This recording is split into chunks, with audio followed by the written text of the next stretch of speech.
Menggalang kekuatan dari sisi Purnawirawan TNI, saya ingin ke Prof. Wiwi.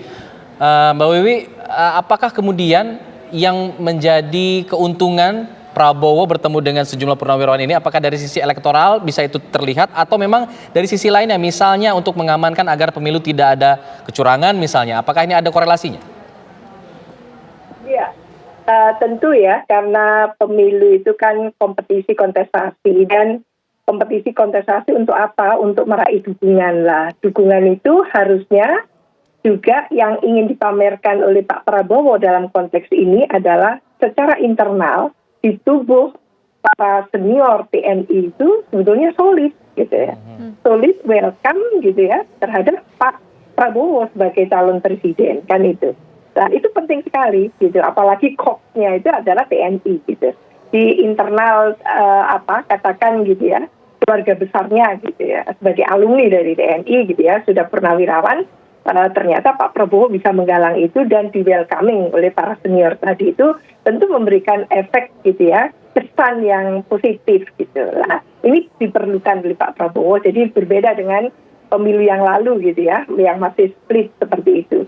Saat ini kelihatannya mereka welcome terhadap Pak Prabowo, dan ini tentunya akan meringankan langkah Pak Prabowo untuk gitu ya, kedepannya adalah melangkah yang lebih luas lagi gitu ya, tidak tersekat dari keluarga besar para purnawirawan TNI, tapi juga akan merambah ke lain-lainnya lagi kan gitu ya, baik itu dengan partai-partai politik, dengan komunitas yang lebih luas dan sebagainya. Jadi menurut saya ini kompetisi dan itu yang diisi oleh Pak Prabowo untuk pemilu 2024. Oke, berarti kaitannya sama jejaring begitu ya Prof. Wiwi. Iya, nah sekarang saya ingin ke Prof. Karim.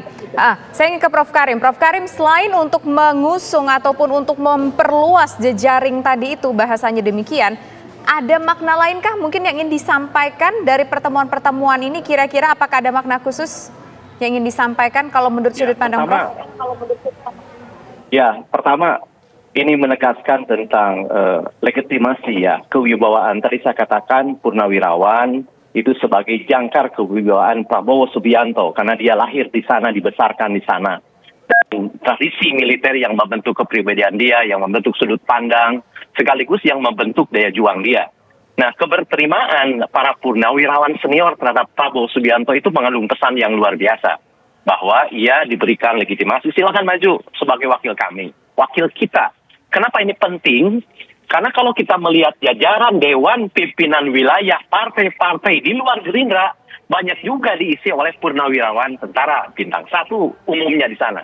Dan kalau kita melihat DPR RI, banyak juga bintang 2. Tapi hanya sedikit bintang 3 yang masuk. Ya, Iwan Bule sudah masuk Gerindra. Jadi menurut saya sekali lagi, kesetiaan gitu ya, loyalitas tentara tidak pernah mati bahkan ketika ia sudah pensiun. Jadi ketika seniornya diraih, ini akan memberikan multiplier effect bukan hanya pada juniornya tapi pada keluarga dan masyarakat yang melihatnya.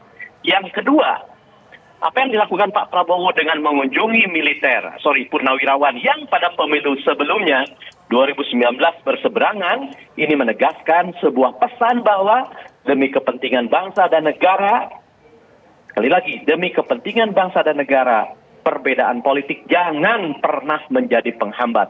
Dan itu ditunjukkan dengan jitu ketika ia bertemu dengan tokoh-tokoh yang kritis ketika ia berkampanye di 2019.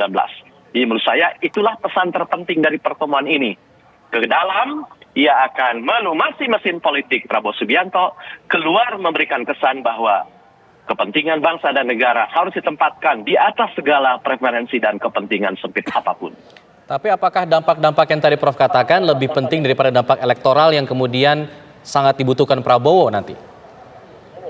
Oh iya, secara tidak langsung dia akan memberikan dampak elektoral. Tadi saya katakan, meskipun jumlah purnawirawan itu sedikit, tapi jangan lupa ya keluarganya, anak cucunya. Pak Agung sebagai ketua DPP Pabri, anak-anaknya punya putra purnawirawan ABRI kan gitu ya. Belum lagi misalnya karyawannya. Jadi ini akan memberikan dampak yang lebih besar. Sebab bagaimanapun gitu ya, bagaimanapun seorang sersan, keluarga sersan akan bertanya kepada keluarga mayor, kepada keluarga kapten, keluarga mayor, keluarga letkol, itu akan terjadi. Baik. Sebab meskipun tentaranya tidak milih, kan keluarga akan milih. Jadi memang ini dampaknya tidak akan langsung sekali lagi, tetapi itu akan memberikan multiplier effect. Kan pesannya akan berantai.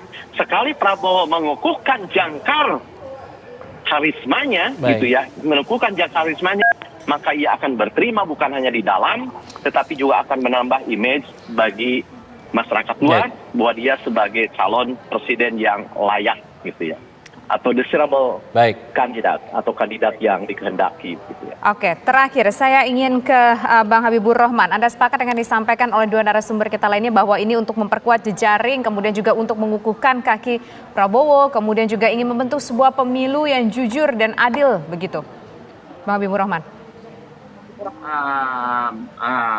Sangat bisa diterima ya apa yang disampaikan dua prof ini. Tentu safari Pak Prabowo adalah bentuk kita, Pak Prabowo meminta restu termasuk dukungan ya, dan saya pikir juga disampaikan sebaliknya ketika berkunjung beliau-beliau bilang kayak Pak Wiranto semalam, silakan Pak Prabowo maju, gitu kan. Tentu beliau itu Purnawirawan ini kan bukan orang biasa, orang yang punya banyak pengaruh. Dengan sendirinya tentu akan berdampak dalam konteks elektoral. Baik. Baik, terima kasih Bang Habibur Rahman. Nanti kita akan tunggu dengan langkah Oke. selanjutnya Pak Prabowo. Terima kasih juga Prof Karim, terima kasih juga Prof Siti Zuhro sudah bergabung bersama kami. Selamat sore, Assalamualaikum.